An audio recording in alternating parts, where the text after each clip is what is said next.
Hey everyone, welcome to my show, My So-Called Fabulous. I'm Tiffany. Okay, let's talk about it. What you're putting in your body, birth control, environmental. Let's think of a few more things that could cause, and we're going to talk about preventing endometriosis, y'all. So many of you listening to this show, watching our YouTube, have endometriosis or at least know someone. This is not a topic that's new to me. I have not fallen prey to this, but I am bringing on a fabulous woman that actually I'm so honored because she's not gone publicly with this and she chose me, y'all. Y'all get to hear this, but I want to bring wellness to the show. So everyone, welcome Lifestyle by Laura Fedock. Nice to meet you here in this show. Oh my gosh. Goodness. Oh my gosh. It's so great. So let me give you a little background on Laura. Laura is, how do I say this? The stylist to the stars. She is in Dallas. She has styled athletes, celebrities, and people like myself, and even probably you. Those of you that are listening, she's amazing. Her style is beautiful. And I am so honored. We've been friends for several years, but I'm so honored for you to be here and to share your incredible story, girl. I mean, this is going to take, I know this is tough. I do.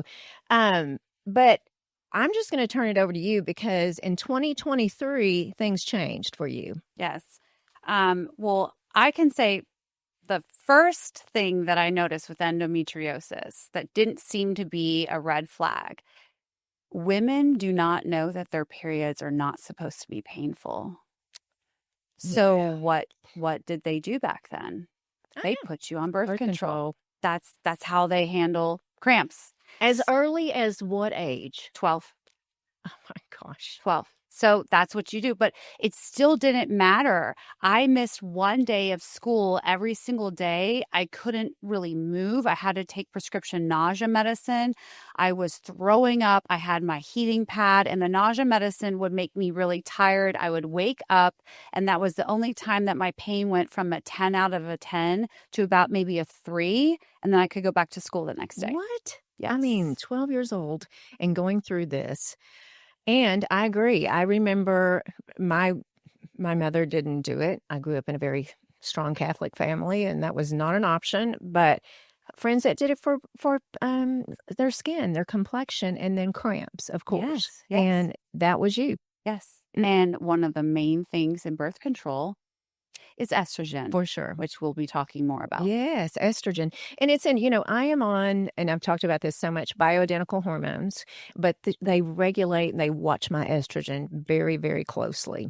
And I'm not estrogen dominant, but we're always watching. And if, and with this and anything, Laura, we just make sure that you have the guidance of a good physician. Yes. Right? Well, a team. It takes a team, just like with this podcast. Yes. Everything in life, being surrounded by the right team of doctors. Sure. And it didn't happen right away. That's how this went misdiagnosed. So take us fast forward through the years. 12, you went through this pain for years and years. For years. And I've had 15 procedures on my neck, maybe even more. So I have a very high pain tolerance. My neck injury is stemming from a fall at 8 months old, and it's at C1 through C3. So I get chronic migraines. So I have a very high pain tolerance.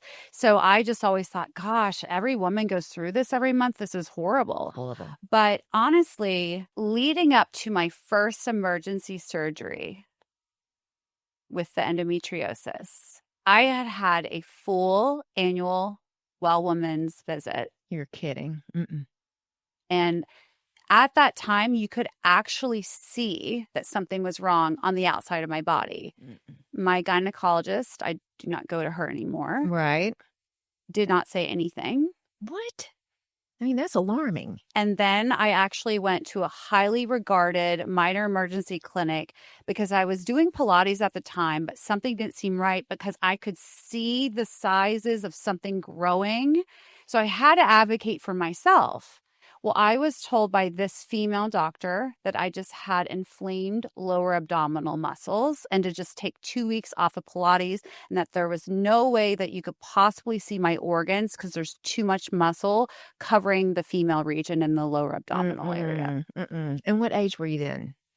So that would have been about 3 years ago. So that was at 38. So you're in your 30s, and a lot of people are going through this. So in your 30s, so you started having these symptoms, but your symptoms started when you were 12. So we're moving forward all of your entire childhood and adult life, early Yes. adult, mid adult, you're going through these symptoms. Yes. And just said, this is his life. And, with my work every day with clients, planning if I'm doing a very physically intensive day, making sure I have an intern with me, because if I need to do that at the beginning of my cycle, I am usually in a ball on the floor, even with prescription pain medicine. Nothing really helps. Sure. So it's a little bit better now, but back then, I didn't have the option of even being booked on those days. So, Laura, were you still on birth control? No. Okay, so that stopped. I stopped. It never agreed with me. I tried over 15 to 20.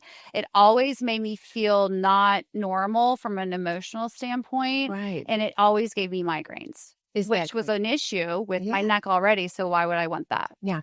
Birth control for me was never for me. It wasn't. And all of the different types. And of course, there's much more than when I was younger, obviously.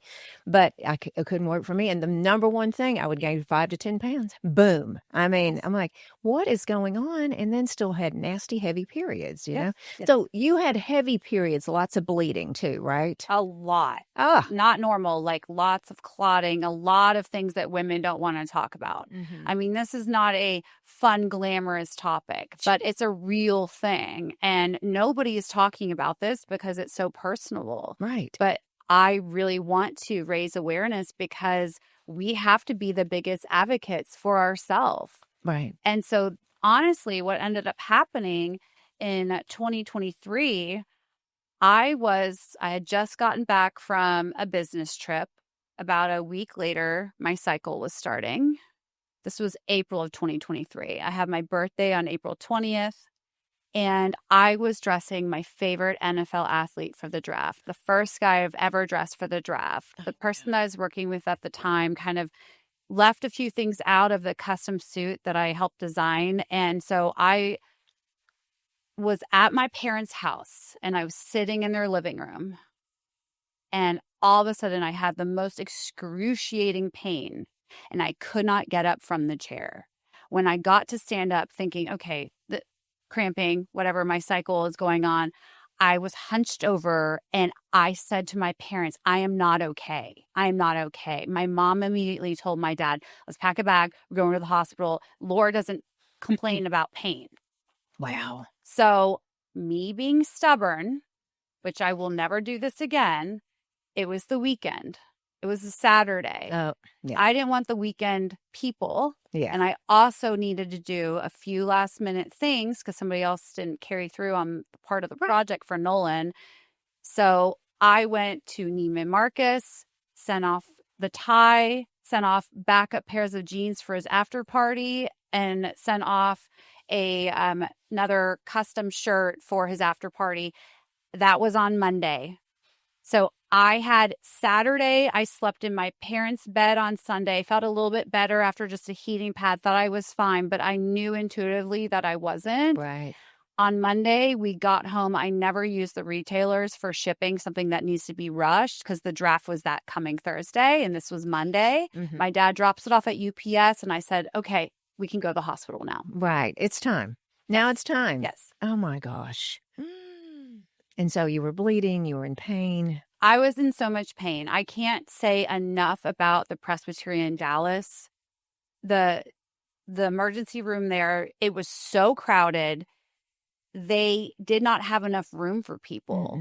They had people out in the waiting room with IVs and blankets. Oh my gosh. And here I am. I cannot even stand up. I finally had given myself permission to, okay, let's address this. Right. I got out of that work box and I'm like, we got to take care of Laura. Right. Because honestly, if Nolan would have known, he would have been really angry because he's one of my best friends to this day. Of course. So I went to Presby Dallas. They immediately gave me morphine because they do not mess around when it's down here. They started all the scans. I was assigned to a triage nurse, obviously, and a doctor that was overseeing the emergency room. And I'll never forget. So when you go and get an ultrasound, they're not supposed to say anything. Nothing. They did an external and internal ultrasound, which women Right. know that very well, men Right. don't. And the technician said to me, I'm so glad you came in. Oh my gosh. They did an MRI with contrast. And then they put us in a private room because of my level of pain, because the waiting area was so overflowed. Right. But we weren't back in the emergency room yet, in a room. The doctor came in and he said, do you have a really good gyno? At this point, I'm thinking, no, I actually don't. Well, we need to admit you. Oh my gosh. You have giant masses inside both ovaries. Both ovaries. Yes. So I initially was assigned to just a regular gynecologist who would have done a C-section scar. But they have a specific test that they do that I have here. It's called a CA-125 test, which can be an indication of cancer, can be an indication of endometriosis and other rare things. Normal range is 0 to 25. Mine was over 370. So once the original gynecologist saw that, he said, I'm sorry, I know you're young and everything, but we're going to transfer you to Dr. Manners, who is a gynecological oncologist. Oh, this dear. may be cancer. Yeah, that's the word you don't want to hear. Yes. Oh, dear. So, okay, now wait. Say the numbers again. What is normal versus... It's a CA-125 test. So a lot of women will do that to check for ovarian cancer. But if they have something like an endometriosis or a PCOS or anything along those lines, that number may be inflated. Or maybe you're really inflamed from, I have celiac disease, or like with your breast implant illness. Yeah. If you have more inflammation, because it's a general blood test, not specified for just the female region. Right. The normal range is 0 to 25. Mine was almost 400, which usually they see in cancer patients. Yes. So you didn't know what you had until they went in. And my best guy friend, who is like my brother passed away when I was in college. So God put my best guy friend, Scott, into my life. He immediately was alerted. When you hear the C word, you panic. His dad had just passed from cancer. Yeah. He got on a flight from Florida. We sent out a text to just my closest friends and family. And basically, the doctor said to me, look, Dr. Manders, if you were my daughter, like, let me know. We need to operate tomorrow. Okay. And I said, absolutely. Let's go. Let's go. So you have your surgery. The first one's emergency. The first one was emergency. So this is one. Did they have to, and y'all forgive me because I don't know what I'm talking about, but did they determine at that point it was endometriosis or if it was cancer or if it was a tumor or, you know what I'm saying? So how did they determine that? So Dr. Manders does the laparoscopic technique, which a lot of people don't realize this. You're literally upside down in a robotic chair. Sure. And they do an incision in your belly button and then 4 around. Right. When he was in there, he was able to see that the endometriosis was in fact what he suspected, not cancer, that I had it in 7 organs. Golly. But his main role was to save my ovaries because the cysts that were the size of a child's head were inside both ovaries. That I had been told was nothing, that I'd been told was inflamed lower abdominal muscles from the lungs. Oh my gosh. So during this, let's walk through the psychological part of this. You're very young. Yeah. Very young. And you're not married. No. And so you're looking at your future and through the eyes and lens of your doctor. So I can't even imagine the emotions, much less the C word, and the C word being cancer. How did you roller coaster that? Honestly, I prayed a lot. Okay. I had just turned 40. Every time they scanned my bracelet, they were like, "Oh, you just had a birthday." And I said, "Yeah, I'm here. This is awesome." Yeah. And I still needed my mom and dad at 40. Always I need your still mom. need them. Yeah. And my mom did not leave my side, as uncomfortable as the pull-out couch and Sure. like as she did not leave my side. Right. The we were relieved when we found out that it was endometriosis, but we also didn't know what that meant. What did it mean? Yeah. So what did it mean? Well, number one, nobody knows what causes it, and there's also no cure. But what we did know is that to preserve my fertility, I needed to do an emergency egg freezing cycle. So he was able to save my ovaries. Oh my gosh. And 3 years prior to this, I have one of the best fertility doctors in Dallas, Dr. Micah Thomas with DFW Fertility Specialists. I had gone in. Her job is to tell you if you need to do egg freezing. My follicle count and my AMH levels, which they check, which are an indication of fertility health, were that of a 25-year-old. You're kidding. So she said to me, it's my job to tell you, you don't need to do this. You do not need to freeze your eggs. I know you have a great career. You haven't met the love of your life yet. I want a child, but I want to raise a child with a significant other. Right. Okay. Okay. So I did an emergency egg freezing cycle. My body had been through so much. I emotionally was so overwhelmed because recovering from that first surgery, I had hot flashes. I had anxiety through the roof. I share on my Instagram some about my anxiety disorder. It runs in my family. But I was not okay. So I had done like an entire hormone panel, brought it to my gynecologist at that time. And she had her arms crossed and was offended and said, why did you do this? Why did you freeze the eggs? Why did you do the blood panel? And why are you freezing the eggs? She wanted me to work with her husband. Oh, dear. Who does egg freezing. Oh, okay. Gotcha. But she knew that she dropped the ball. Yeah. And didn't understand why I did this elaborate panel. Well, I was trying to be proactive because the underlying theme here is to advocate for yourself. Yes. Yes. And we talk about that all the time, Laura. You know, I went through breast implant illness. And if you don't advocate for yourself, you must advocate for yourself. Yes. Yes. It is. If you don't, nobody else will. Yeah. So in the emergency surgery, we found out that I had it in 7 organs, but Dr. Mander's role was to save my ovaries and my uterus. He's used to working with women that have cancer that don't have a choice. So when he got my case, he said, we have this young, healthy female with what he suspected to be endometriosis. And when he went in there, we have images that I'm happy to share. We found the endo was in 7 organs. So that was mind-boggling when he showed us the images. So we're talking bowel, small intestine, large intestine, ovaries, uterus, fallopian tubes, and even my diaphragm. What? The only organ that cannot be infected by endometriosis is the spleen. It can even go to the brain. So he referred me to a Dr. Rachel Haverland, who is an endometriosis specialist. So my first egg retrieval cycle was a rush cycle. Dr. Micah Thomas was out of the country. She had another doctor actually do the egg retrieval, although she oversaw all the labs, all the ultrasounds.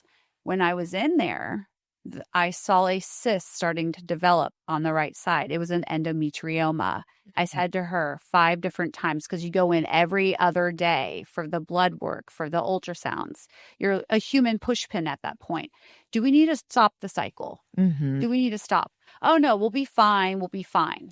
When I woke up from that first emergency egg retrieval, the first thing this other doctor said, not Dr. Thomas, he said, you're going to have to do this again. He did not touch the right side where I had the most follicles because you're in danger of pelvic inflammatory disease and you could potentially not survive if they go into an area that has a large cyst or an endometrioma. Guys, unbelievable.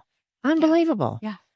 I mean, this is a journey. I mean, and I'm going to stop you now because this journey is helping so many people listening to this show. And I want to thank you. Chills. I know. I could see the tears in your eyes. And it's just advocating for yourself and then helping others. Because if you don't talk about it,